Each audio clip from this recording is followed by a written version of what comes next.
बिस्मिल्लाहिर्रहमानिर्रहीम। अब हम सिनेरियोस को डिस्कस करते हैं कि आपको पेपर में सिनेरियो दिया जाएगा, आपको बताया जाएगा कि वो कहेंगे आइडेंटिफाई करें स्टडी डिज़ाइन कौन सा है आपका, और उसके बाद आपसे कहा जाएगा कि आप इसकी स्ट्रेंथ ऑफ एसोसिएशन मेजर करें। लेट्स सपोज एक सवाल है, क्वेश्चन आता है कि आपके पास 530 बंदे स्मोकर हैं। वो सिनेरियो इस तरह देगा कि among 530 smokers 120 developed lung cancer, इतना बताएगा। वो कहेगा there are 420 non smokers and among non smokers 28 developed lung cancer. Which type of study design is this and calculate strength of association. अब आपने सिनेरियो को सब डिवाइड करना है कि आपने बाकी चीज़ें छोड़ दें। पहले तो आप देखेंगे स्मोकर और नॉन स्मोकर कितने हैं। आप यहाँ लिख लें जी 530 स्मोकर हैं, ज़ाहिर है इधर ही फिट होंगे, और 420 नॉन स्मोकर हैं। अब अगर आप सिनेरियो पे गौर करें तो यहाँ पे स्मोकर या एक्सपोज बंदे ज़्यादा हैं और डिजीज़ बंदे कम हैं। This mean this is cohort study. तो पहला तो नंबर आपका आंसर होगा जी कोहार्ट स्टडी है, एक नंबर आपका मिल गया। चलें कोहार्ट स्टडी है। अगला पार्ट होगा जी कंस्ट्रक्ट करें 2x2 का टेबल। सिंपलिसिटी में जाना है, चीज़ें कॉम्प्लिकेट नहीं करनी, सिंपल। 530 स्मोकर हैं, 420 नॉन स्मोकर हैं, दैट्स फाइन। टेबल का वही तरीका है, disease, non disease, expose, non expose, A B C D आपने फिल करना ही करना है, दैट्स फाइन। अब आप सब डिवाइड करें, बाकी छोड़ दें जो भी था। 530 स्मोकर हैं तो उसने क्या कहा है कि 120 को लंग कैंसर हुआ, इन्हीं 530 में से 120 को लंग कैंसर हो गया। तो यहां पे आपके पास 410 ही बचेंगे। देखें टोटल एक्सपोज 530 हैं, इनमें से अगर 120 को डिजीज हुई है तो 530 में से आप ये माइनस करेंगे तो यहाँ 410 आएगा, या इन शॉर्ट इन दोनों को मिला के 530 आना चाहिए। इनको डिजीज हुई है, रिमेनिंग को नहीं हुई होगी। स्टूडेंट गलती क्या करते हैं, यहाँ 120 लिखेंगे, यहाँ 530 लिखेंगे, तो आंसर तो 650 बनेगा, जो कि गलत है। तो आपने ये चीज करनी है कि आपने एक्सपोज देखना है कि एक्सपोज कितने हैं, एक्सपोज में से डिजीज कितने को डेवलप हुई। देखें सिंपल सी बात, आपके पास 500 रुपया है, 100 के आपने पकौड़े खा लिए, 100 आपने मांगने वाले को दे दिया या मांगने वाले को दिया, 400 बचेगा ना।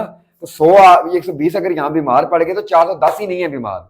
तो इन दोनों को जब सम अप करेंगे तो आंसर आना चाहिए टोटल एक्सपोज। अब सिनेरियो में इसने फरमाया है कि 420 नॉन एक्सपोज है, नॉन स्मोकर हैं, बट उनमें से भी डिजीज कितने को हुई है, 28 को। 28 बंदों को लंग कैंसर हो गया, बेचारे नॉन स्मोकर थे। यहाँ कितने बचे, तो यहाँ पे आप निकालें 392 आ जाएंगे।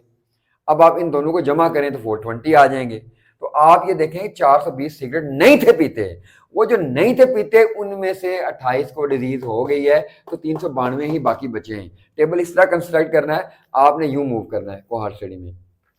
अब आप जब इन दो डब्बों को ए और बी को प्लस करेंगे तो एक्सपोज आ जाएंगे, सी और डी को प्लस करेंगे तो नॉन एक्सपोज आ जाएंगे, और ऊपर भी आंखें खोल के देखना है कि डिजीज यहाँ लिखने हैं जितना को बीमारी हुई है, रिमेनिंग नॉन डिजीज है। ये तो टेबल बन गया। अब कैलकुलेशन, कोहार्ट स्टडी में उसने कहा जी स्ट्रेंथ ऑफ एसोसिएशन और रिलेटिव रिस्क है, लेकिन उससे पहले आप इंसिडेंस फाइंड करेंगे। इंसिडेंस कैसे फाइंड करेंगे, देखें दो चीज़ें हैं। पहली चीज़ है एसोसिएशन है या नहीं है। इंसिडेंस फाइंड करेंगे, इंसिडेंस किसका, एक्सपोज का और नॉन एक्सपोज का। अब एक्सपोज का इंसिडेंस कैसे फाइंड करेंगे, क्वेश्चन इज, एक्सपोज ये है, इंसिडेंस का मतलब होगा कितने केस आए हैं टोटल में से। तो एक ए वाले केस आए, ए बीमार है, ए प्लस बी टोटल एक्सपोज है। इंसिडेंस का फॉर्मूला याद रखें कि ऊपर आप लिखेंगे डिजीज, नीचे आप लिखेंगे टोटल एक्सपोज, अगर एक्सपोज का इंसिडेंस फाइंड करना है, मल्टीप्लाई बाय 1000, वेरी सिंपल। ए क्या है 120, ए प्लस बी जाहिर है 530, मल्टीप्लाई बाय अगर आप 1000 करें तो आपका आंसर क्या आता है। इस टाइम मेरे पास कैलकुलेटर नहीं है, लेकिन रफली मैं आपको बता सकता हूँ कि 120 के आगे 2 जीरो लगाएं, इसको 53 से डिवाइड करें तो ये आता है आपका 50, लेट्स सपोज 50 है तो 100 और 20, 200, फिर 200, ये आपका 220, 225, जो भी आंसर आता है आप कैलकुलेट कर लें। अब इंसिडेंस आपने फाइंड करना है नॉन एक्सपोज का। नॉन एक्सपोज का इंसिडेंस में सी ओवर सी प्लस डी, क्यों कि सी डिजीज है, सी प्लस डी टोटल है, तो 28 डिवाइडेड बाय 420 मल्टीप्लाई बाय 1000 आप कर लें, तो इसका आंसर आपका आएगा 2800 को आप 42 से डिवाइड करें तो यहाँ पे डेफिनेटली क्लियर कट शो हो रहा है कि इंसिडेंस एक्सपोज का ज़्यादा है as compare with non expose. इसका मतलब है एक्सपोज का इंसिडेंस ज़्यादा होगा, देयर इज एसोसिएशन, एसोसिएशन होगी। अब ताकत कितनी है, स्ट्रेंथ कितनी है, उसके लिए आप रिलेटिव रिस्क निकालेंगे। रिलेटिव रिस्क कैसे निकालेंगे? सिंपल सा फॉर्मूला है, इसमें कोई मल्टीप्लायर नहीं है। Remember, there is no multiplier. आप एक्सपोज का incidence divided by non expose का इंसिडेंस। एक्सपोज का इंसिडेंस लेट्स सपोज 220 है, नॉन एक्सपोज का 42 है, तो ये आपका आंसर आएगा 5 समथिंग, लेट्स सपोज 5 आया। अब रिलेटिव रिस्क आपने कहा जी 5 है।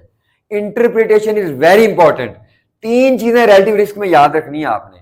अगर रिलेटिव रिस्क 1 है तो 1 है तो इसका मतलब एक्सपोज नॉन एक्सपोज का इंसिडेंस ही बराबर है। There is no association. Relative risk 1 आएगा, कोई एसोसिएशन नहीं है। ग्रेटर देन 1 है जो कि हमारी स्टडी में है, देयर इज पॉजिटिव एसोसिएशन।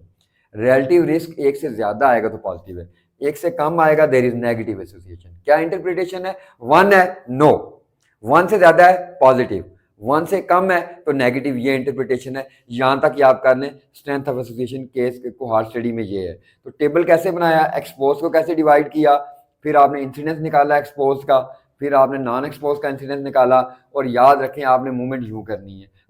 ये 2 डब्बे मिलके एक्सपोज बनाएंगे, ये 2 डब्बे मिलके नॉन एक्सपोज बनाएंगे, और फाइंड क्या करना है आपने, इंसिडेंस और रिलेटिव रिस्क आइडेंटिफाई कैसे किया कि एक्सपोज ज्यादा है डिजीज कम है, नॉन एक्सपोज ज्यादा है डिजीज कम है। तो एक्सपोजर का डिवीजन किया ना सीधे आपके। This is prospective study. Thank you.